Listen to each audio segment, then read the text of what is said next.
Ahí está. Gracias, Lu. Bueno, entonces les comentaba esto, ¿no? Cómo se van articulando todos estos temas que fuimos viendo a lo largo de la cursada en este segundo tramo, y se van a ver reflejadas en las leyes, ¿no? La teoría del capital, en la Ley Federal de Educación, la teoría del capital humano, con las recomendaciones de los organismos internacionales, cómo estas recomendaciones, ustedes van a ir viendo, que parecieran que son, digamos que como que no tienen en cuenta lo que van quedando afuera de estas recomendaciones, digamos. Están pensadas como para un estudiante, un alumno, que por su propio mérito va a poder avanzar en este sistema. No, pareciera que no presta atención o directamente anula o hace invisible la situación de los que van quedando fuera, porque al compás de la implementación de estas políticas neoliberales también se estaba dando un drama social que tenía que ver con la desocupación, con la pobreza, con el cierre de fuentes laborales, y dejando a grandes cantidades de población por fuera. Pero parece que estas recomendaciones esto no lo miran, no lo tienen en cuenta, porque están pensadas para un mundo en donde se divide el trabajo a nivel mundial. Formar mano de obra barata para responder a las necesidades del mercado mundial, ¿no? Digamos, las necesidades de todos los países y de todos los sectores sociales, sino que tiene que ver con un proyecto que va a beneficiar, digamos, a otros, a los sectores de la economía mundial, que ha dividido así el mundo del trabajo a partir de la crisis de los 70.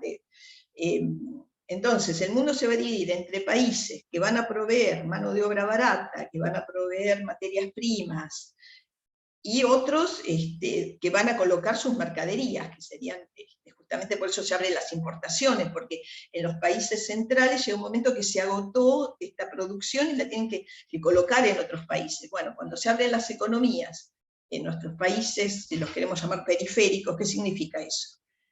Que van a venir un aluvión de productos que les sobran a los países centrales, nosotros los vamos a comprar, y se va a ir deteriorando nuestra industria nacional, porque no podemos competir con los precios de afuera. Bueno, es lo que sucede con los modelos neoliberales. Entonces, bueno, la Ley Federal de Educación va a ser la expresión de las recomendaciones de estos organismos internacionales en la educación, que dicen, bueno, vamos a formar para el trabajo, pero no un trabajo competitivo, eficiente, no está, digamos, no le va a dar impulso a lo que es la educación técnica. ¿Por qué? Porque ya no es un proyecto en donde importe que nuestro país tenga industrias, que se industrialice, que tenga mano de obra calificada, sino un país que tiende a los servicios, ¿no? Que es un poco el lugar que le da a los servicios y a las cuestiones financieras, que se le va a dar a nuestros países en este nuevo proyecto económico neoliberal. Entonces, bueno, vamos a ver cómo la Ley Federal de Educación deja absolutamente desprotegida la educación técnica. ¿Se acuerdan que en el primer gobierno peronista, la educación técnica, las escuelas industriales fueron uno de los objetivos fuertes, porque había que industrializar el país? La Ley Federal de Educación justamente va a desproteger a las escuelas técnicas, y realmente esto va a tener consecuencias muy, muy graves, que después ahora las vamos a ver con la ley nacional, ¿no? Porque se deja sin mano de obra calificada para pequeñas industrias, ¿no? Bueno, esto tiene que ver con este proyecto. Sí. En el sentido, cuando decís lo de las escuelas técnicas, ¿es por la reforma los 3 ciclos básicos y el polimodal, acortando como el recorrido de las escuelas técnicas? Claro, ¿En ese sentido? además de acortar el recorrido, la de financiación, porque otra de las cuestiones que trae la ley federal, con las recomendaciones de los organismos internacionales, es, digamos, hay dos cuestiones que la ley federal asume, ¿no? Que es la descentralización, digamos, desprenderse esas escuelas que el Estado Nacional financiaba en cuanto a su... Una escuela técnica es una escuela cara, digamos, para que funcione bien, porque tiene que tener recursos tecnológicos, maquinaria, ir renovando, ¿no?, la tecnología. Entonces, para que funcione, realmente lleva dinero. Es una decisión estatal de que voy a poner dinero acá porque yo quiero un proyecto del país donde tenga gente formada en lo tecnológico para poder avanzar en un proyecto de industrialización del país. Cuando ese proyecto no importa, importan otras cosas, no financio. Entonces, bueno, el gobierno nacional se desprende de la responsabilidad de financiar las escuelas en el país y le tira la responsabilidad a las provincias. Esa es la descentralización, que ya la habíamos visto, ¿se acuerdan? En los primeros momentos de la construcción del sistema educativo, que en algún momento se hacen estas transferencias. Con el gobierno de Menem en los 90 y la ley federal, esto se termina de concretar, esta descentralización. Y cuando se va viendo el tema de la distribución del presupuesto nacional, las recomendaciones de los organismos internacionales dicen que hay que ponerle mayor acento a la educación primaria. Entonces, bueno, ahí se extiende a 9 años la primaria, pero eso significó un desfinanciamiento de la secundaria, y por supuesto de las escuelas industriales, porque se imaginan que de pasar de 5 años una secundaria a 3, digamos a 3 años, bueno, eso significa menos cargos, menos construcción de edificios, así que bueno, esa es otra de las recomendaciones que hicieron los organismos internacionales, porque en realidad el objetivo era llegar a una privatización de la educación, donde fue abriendo, a la par se le va bien, la ley también le da mucho espacio a las escuelas privadas, y a la posibilidad Perdón. Sí, perdón, no te interrumpí, perdón. No, está bien, Claudia, querías comentar No, algo. porque no llegué a notar. Hablaste que la ley federal tenía como 2 aspectos, uno era la descentralización y el otro... La desfinanciación. Digamos, no está planteado así, si uno lee la ley, no te va a decir la ley. Pero es como una idea, claro, para tener una idea. En realidad es una idea desde una mirada crítica, ¿no? Porque en realidad la descentralización significa dejar que el Estado Nacional, digamos, un Estado más chico, más débil, donde no se haga cargo de las responsabilidades que ha tenido siempre con respecto a la educación, ¿no? Esto, obviamente, cuando uno lee en forma ingenua, por decirlo, las recomendaciones de los organismos internacionales, ante una primera mirada pareciera, bueno, está todo bien, se habla de eficiencia, se habla de eficacia, se habla... En realidad, al leerla desde una mirada crítica, desde una mirada política, se va desglosando cuestiones que después se vieron en la práctica, ¿no? Porque en realidad estas recomendaciones de los organismos internacionales no dieron los resultados esperados, digamos, fue un desastre, en realidad no mejoró la calidad educativa, no mejoró la oferta en ninguno de sus niveles, y esto pasó en todos los lugares del mundo, en todos los lugares donde se implementaron estas recomendaciones. Tal es así que los organismos internacionales tienen como 2 momentos en las recomendaciones. Un primer momento que es en los 90, y otro segundo momento a partir del 2010, donde vuelven a dar recomendaciones, y de alguna manera, no es que se hagan cargo, porque nunca se van a hacer cargo de nada, pero dan ciertas justificaciones de por qué no se alcanzaron los logros. Entonces ellos van a decir que no se alcanzaron los logros porque la calidad de los docentes la formación docente no alcanza los niveles esperados. Entonces, de alguna manera es como responsabilizar a los docentes del fracaso de las recomendaciones. Trasladar, deslizar. Ellos tienen, obviamente, como ya se los dije una vez, sus cuerpos teóricos, sus intelectuales orgánicos, que van a ser preciosos documentos.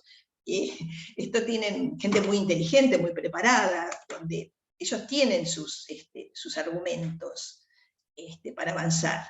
Por eso es interesante esto de las miradas críticas, ¿no? Para saber cuál es el trasfondo de estas cuestiones.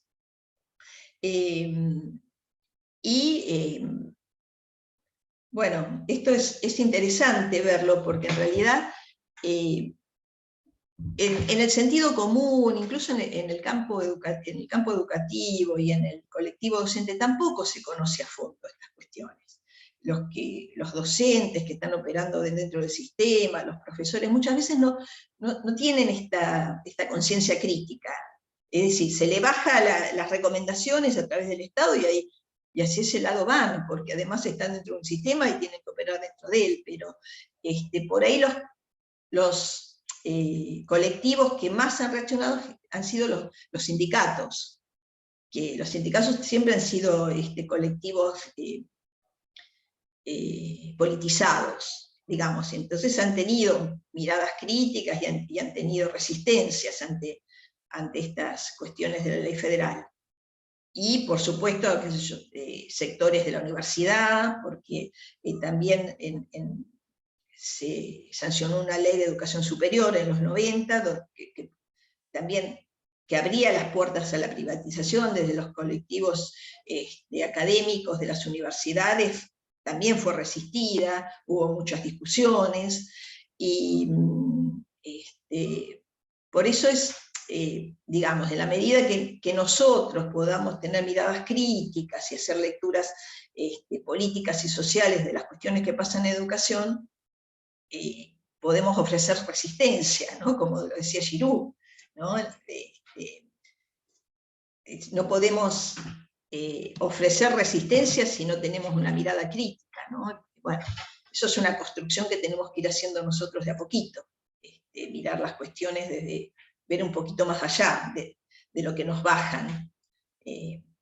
Bueno, un poquito esto para darles un avance o qué cuestiones se pueden encontrar en el parcial, que obviamente van a aparecer digamos, todos los temas que hemos visto, pero bueno, para que ustedes refresquen un poquito el recorrido.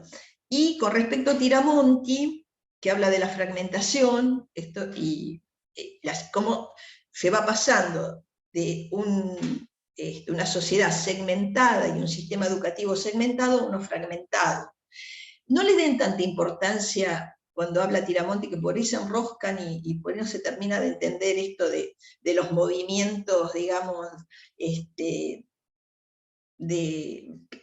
Tiramonti habla un poco, cuando comienza a hablar de estas cuestiones que se dan de movimientos horizontales, de miradas horizontales, verticales, y movimientos a la unificación o a la diversificación. Eso no importa tanto. Lo que ustedes tienen que tener claro, cuando dice Tiramonti, cómo se va pasando de un estado de bienestar, donde las cuestiones estaban segmentadas por clases sociales, y eso se veía también en el sistema educativo, a una sociedad fragmentada, que es a la que estamos asistiendo, y donde también se refleja la fragmentación de los sistemas educativos.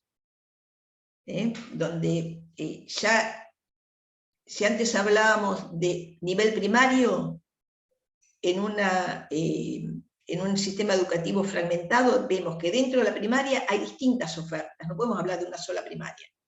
Entonces vamos a ver una primaria en los barrios pobres, otra primaria que se ofrece desde una escuela privada o de una escuela pública del centro, esa fragmentación del sistema, que responde a muchas cuestiones que se fueron dando a lo largo de la historia, y en este pasaje de una sociedad segmentada a una fragmentada. Eso es importante que lo tengan claro, que lo explica muy bien Tiramonti.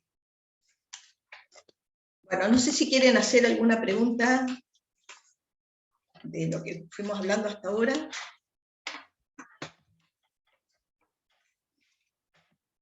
A ver, Lucía, ¿estás? Estaba escribiendo, pero quiero hacer Sí. una pregunta. No me acuerdo si era en el texto de Filmus, que hablaba como también de, no sé si decir, la caída de las teorías keynesianas como, Claro. es esto, ¿no? El Estado Claro. como fuerte, como interventor en la economía y en la educación, bueno, en ciertos Bien, aspectos. bien, Lucía, justamente Junto, buenísimo el enlace que haces, sí. no, y también como que esto, ¿no? Digo, bueno, para no sé si hablar de algo conspirativo, pero como que dándose todo este movimiento, y en los 70 tal vez, como empezando a prepararse, en la década del 70 empezando a prepararse para que, o que luego pudiera darse toda esta modificación, ¿no? El individualismo en vez de la... Claro. Está buenísimo la relación que haces, porque justamente Filmus plantea esto, cómo arranca, digamos, esta caída del Estado benefactor, y cómo esto va acompañado de la aparición de estas políticas de corte neoliberal que hacen digamos, su aparición en los 70 con los gobiernos dictatoriales, ¿no? Que le abren la puerta. Alguien del grupo en algún momento trajo ese ejemplo de la propaganda, y ustedes son súper jóvenes, pero había una propaganda, y creo que ustedes igualmente, alguien de ustedes la trajo, ¿no? Que en los 70 aparecía un banquito, que se subía un tipo y se rompía. Entonces abajo decía Industria Nacional. Y después se subía a otro banco y saltaba arriba del banco y no se rompía para nada. Entonces industria, no sé, importación. Esto como, ahora parece muy ingenuo, ¿no? Estas cosas y muy básicas, porque además la propaganda cambió, ¿no? Pero este era el sentido, ¿no? Hacerte la cabeza que todo lo nuestro, todo lo que se podía hacer en nuestro país era una verdadera porquería. En cambio, si se abrían las importaciones íbamos a tener, digamos, productos de calidad. Esto es una forma de preparar también las cabezas, ¿no? Y de crear consensos en la sociedad para no resistirse a la apertura de las importaciones, que es justamente una de las características de estos modelos neoliberales, ¿no? Abrir la importación y reventar las industrias nacionales, ¿no? Por supuesto, todo lo que sea nacional, debilitarlo, ¿no? Es la privatización del petróleo, la privatización del gas, la privatización de abrir los recursos naturales al comercio, digamos, a grandes empresas que no son del país, son grandes capitales que, bueno, se introducen en nuestras economías. Así que sí, está muy bien lo que vos decís, Lucía, porque Filmus lo plantea, esto del Estado benefactor y del modelo keynesiano, cómo se va esfoliando y cambiando hacia otro modelo, ¿no? Esto es en un transcurso desde los 70, cómo se va transformando, y esto también es como que lo miramos desde distintas lentes. Filmus lo analiza desde los modelos económicos. Tiramonti lo está leyendo desde los términos de segmentación y fragmentación. Usa esos conceptos, ¿no? Esas herramientas conceptuales para leerlo desde ahí, pero en realidad estamos hablando siempre de lo mismo, ¿no? De este pasaje de un Estado fuerte, de un Estado protector, de un Estado que cuida, digamos, a las mayorías que interviene, porque además el Estado cuando interviene es como un vigilante, en el buen sentido, ¿no? De que digamos, que no se exceda a lo privado ante los intereses de la mayoría. Pero justamente había lo ideológico, uno de los instrumentos ideológicos del neoliberalismo es minar la idea del Estado, que el Estado gasta mucho, que el Estado, no sé, solventa vagos, que el Estado, digamos, ir creando esta idea de que el Estado hay que achicarlo, porque es un peso, ¿no?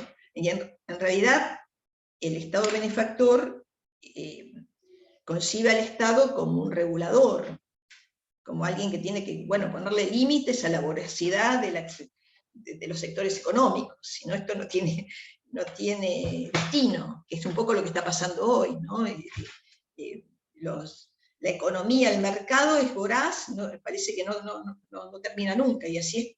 La semana pasada hablamos cómo se mete en la ecología también el mercado, ¿no? No importa talar bosques, no importa contaminar ríos, si la minera va a ganar mucho dinero, no importa que la gente se muera, porque es la que va a consumir el agua contaminada, no importa que se inunden los pueblos que están a la orilla del río porque en el Amazonas están talando los árboles y se rompe el ecosistema y aparecen no importa nada, estamos en un momento hasta de riesgo de vida mundial, porque el mercado cada vez avanza más. Uno lo puede leer desde distintos lugares, ¿no? Como esta voracidad de esta fase del capitalismo está poniendo hasta en riesgo nuestra propia vida, ¿no? Y esto sí, arranca claramente en los 70. Siempre hubo modelos más, digamos, que miraron más lo nuestro y otros modelos gubernamentales que miraban el afuera. Lo podemos ver desde, no sé, 1880, pero hoy, en esta fase del capitalismo a partir de los 70 se ve con mucha claridad. Bueno, ahora vamos a cerrar y nos conectamos después. Bueno, no, que una pregunta, en realidad, ¿la hago o me espero? No. No, si querés, mira, porque falta un minuto, cerramos y ahora la sé cuando, así seguimos el hilo bueno, y vemos, y lo pensamos entre todos. Pero está bueno esto, esta relación histórica, social, económica, política, para entender lo que pasó, y lo que pasa y lo que va a pasar, o lo que presumimos que va a pasar. Incluso hoy es un momento, sí. No, que nosotros que estamos mirando ahora las leyes, ¿no? Que estamos prestando por ahí atención en eso, y es justamente sin este contexto histórico. No se entiende. No es nada, no es nada, es como que no es nada en realidad, no se entiende, sí. Claro, ni tampoco la podés criticar, porque vos